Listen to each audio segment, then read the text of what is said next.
Assalamualaikum warahmatullahi wabarakatuh. Selamat malam teman-teman. Kami dari kelompok 6. Di sini kami akan mempresentasikan mengenai sentimen analisis yang berkenaan dengan tugas dari kelompok 6. Sebelumnya, adapun dari kelompok 6 adalah saya sendiri, Aditya Wardanur, kemudian ada Pak Bram Brapo dan Pak Yulisnio. Kemudian subbab yang kami akan ambil adalah penggunaan NLTK dan library sastrawi. Nah, ini ada di pertemuan-pertemuan sebelumnya. Tentunya kita akan kaitkan dengan topik atau kasus yang kami bawakan. Adapun topik penelitian yang dipilih adalah hate speech atau dalam hal ini di kriminal, bagaimana kita menganalisa pengguna Twitter terhadap kasus kriminal dengan algoritma naive bias. Nah, adapun latar belakang kami adalah kenapa kita mengambil kasus ini, karena pada saat materi ini dibuat itu sedang marak kasus kriminal yang rame belakangan ini, yaitu tentang trading.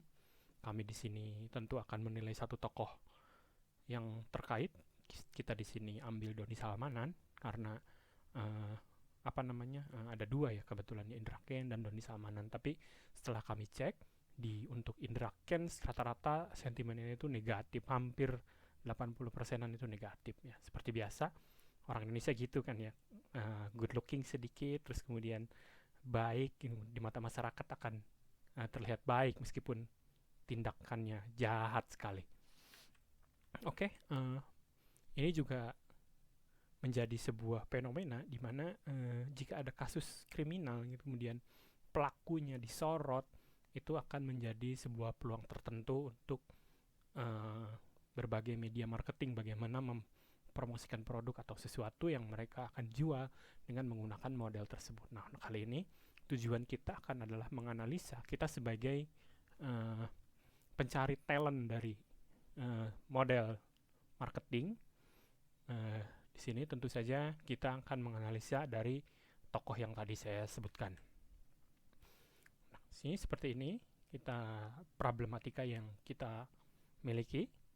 Kemudian kita mau menilai sebenarnya seberapa negatif dan seberapa positif sentimen masyarakat terhadap sebuah satu tokoh atau sebuah problem. Tujuannya ini tentu saja terhadap kasus kriminal tadi sudah saya sampaikan. Kemudian terhadap keilmuan kita mau mengecek prediksi menentukan suatu figur atau objek. Nah, yang data kita pengumpulan data kita menggunakan Orange. Tentu saja nanti kita akan show bagaimana cara menggunakannya. Kemudian algoritma yang akan kita gunakan adalah naive bias. Dan pengujian yang akan kita lakukan adalah menggunakan akurasinya seberapa persen. Meskipun nanti di dalam modelnya ada beberapa model, tapi tentu kita akan melakukan pengujian terhadap model tersebut.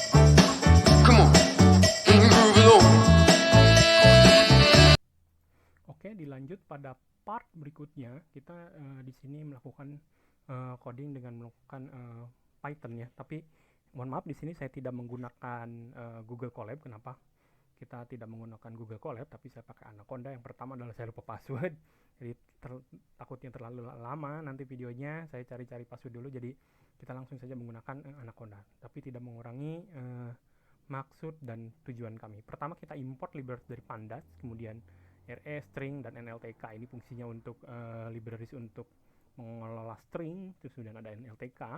Terus kemudian kita ada Pung atau libraries dari NLTK ini kita download. Ada stopword, ada Pung untuk mengolah punctuation. Nanti kita contohkan di bawah. Lalu kemudian kita menginstal library sastrawi ya.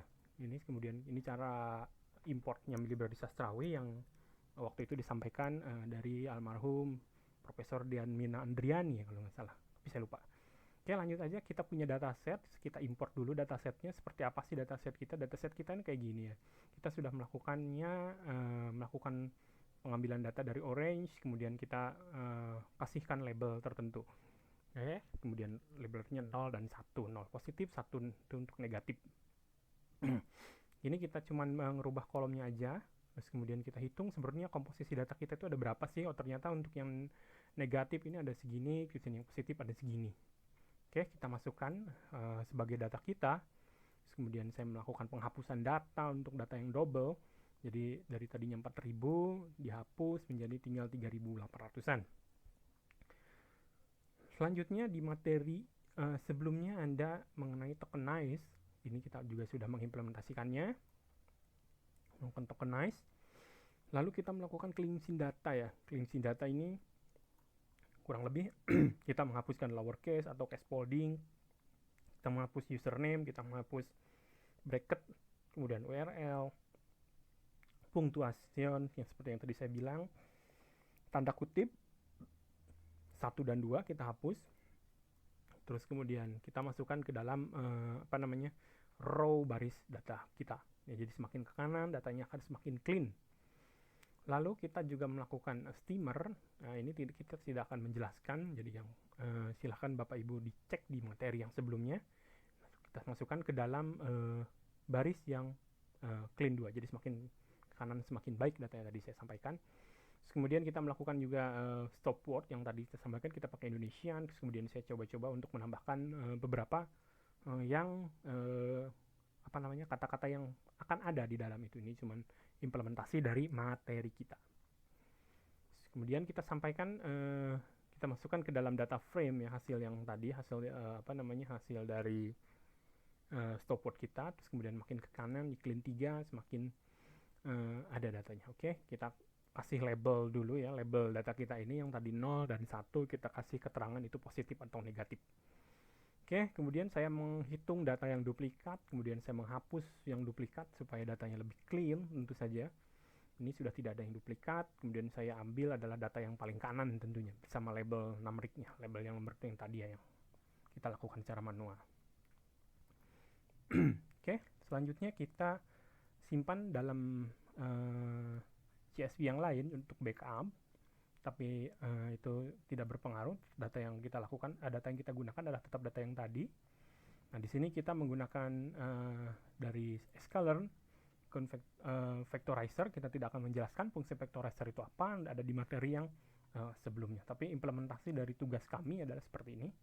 Ini kita simpan ke dalam sebuah array nantinya.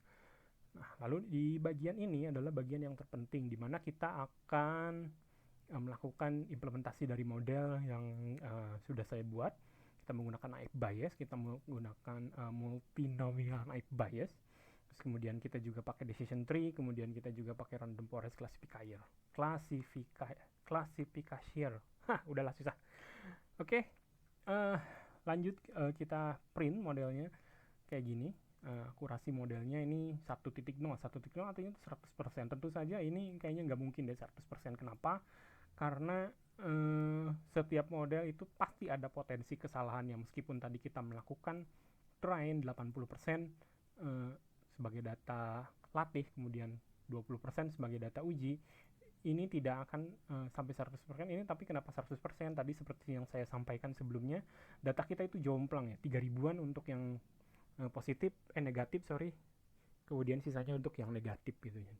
Nah, jadinya tapi ini hanya untuk tugas ini, tidak untuk ditiru ya. Pertama, data ini tadi saya sampaikan, ini saya melakukan labeling secara manual. Bisa saja saya melakukan labelingnya itu salah karena literasi bahasa Indonesia saya seburuk, saya tidak bisa membedakan kata positif dan kata negatif, itu satu. Kemudian yang kedua, saya mencampurkan data tersebut dengan data yang saya lakukan random, artinya ada data yang tidak jelas gitu, tidak jelas asal-usulnya tapi langsung masuk. Makanya tadi ketidakseimbangan data, saya cuma mau uji apakah dengan data yang buruk akan mempengaruhi satu algoritma. Ternyata mempengaruhi ya. Ini kemudian ini hasil pengujian dengan menggunakan kata-kata baru. Nah, ini hasilnya adalah dari tiga algoritma ini dia memprediksi semuanya positif, meskipun di sininya adalah kata-kata negatif. Nah, itu tadi saya sampaikan data kami yang kami gunakan tidak sepenuhnya benar, ada ketidakseimbangan data. Terima kasih, itu saja yang bisa saya sampaikan. Selamat malam.